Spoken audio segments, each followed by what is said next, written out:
Stankevičius. Džiugas vėl į dešinę Pirogovui. Ir vėl Stankevičius ir perimtas kamuolys, o čia jau gali būti pavojinga.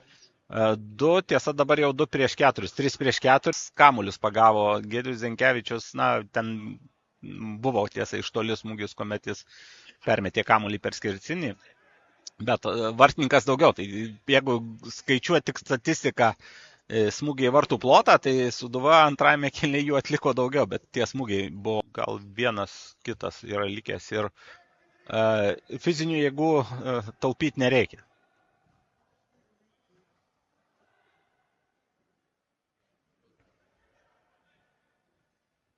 Na, dar viena Dainavos ataka.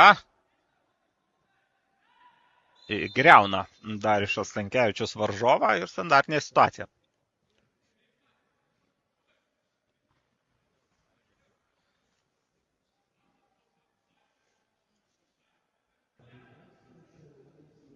Ir atrodo, kad vis tik tie žaidėjai, kurie ėjo daryti apšilimą, tai jie tik apšilimą ir darys.